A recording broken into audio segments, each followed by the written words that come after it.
Selamat siang pemirsa, Anda menyaksikan Headline News pukul 14 waktu Indonesia Barat bersama saya Jose Nicole. Komisi 3 DPR RI menggelar rapat dengar pendapat bersama dengan Direskrimum Polda Metro Jaya Kombes Pol Iman Imanuddin dan 10 anggota tim advokasi untuk demokrasi atau TAUD terkait perkembangan kasus penyiraman air keras aktivis Kontras Andri Yunus. Kita bergabung bersama dengan jurnalis Metro TV Nadia Soraya dan juru kamera Yohanes Bosco langsung dari gedung DPR RI untuk laporan selengkapnya. Nadia, selamat siang. Bagaimana berjalannya rapat pada hari ini? Apa saja update perkembangan kasusnya?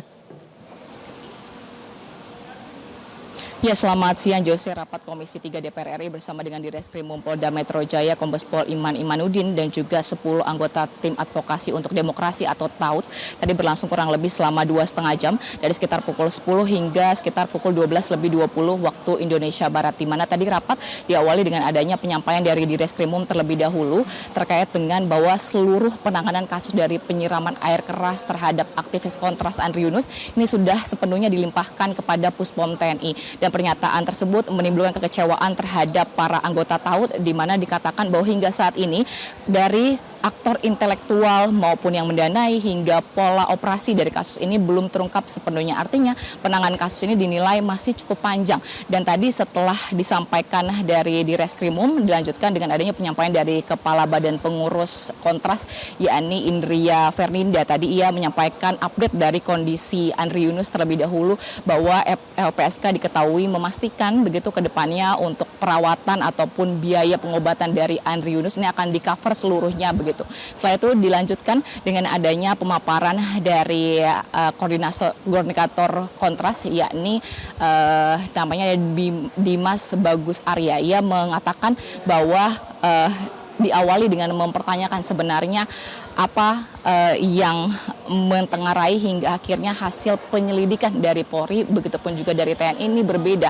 Karena kalau kita melihat dari Polri sendiri menyebutkan hingga saat ini ada 2 tersangka dari penyiraman air keras terhadap Andri Yunus, di mana 2 tersebut dengan inisial masing-masing MAK dan BHC. Sementara untuk TNI ini ada 4 tersangka yang mereka merupakan anggota dari Denma Bais TNI. Sementara dari TAUD sendiri mengeluarkan hasil penyelidikan ada sebanyak 16 pelaku dalam serangan yang dilakukan terhadap Andri Yunus. Dan ia meminta dari Komisi 3 sendiri untuk mendorong begitu dari pihak kepolisian mengungkap kira-kira ada berapa banyak sebenarnya bukti yang sudah diperoleh dari pihak kepolisian. Begitupun juga tadi disinggung terkait sebenarnya ada 1 posko yang ditemukan. Posko tersebutlah yang diduga begitu menjadi tempat berkumpulnya para pelaku, dan disebut-sebut tadi posko tersebut merupakan bagian dari aset bangunan Kementerian Pertahanan. Dan tadi juga sempat disinggung terkait dengan adanya disparitas begitu terkait penggunaan pasal,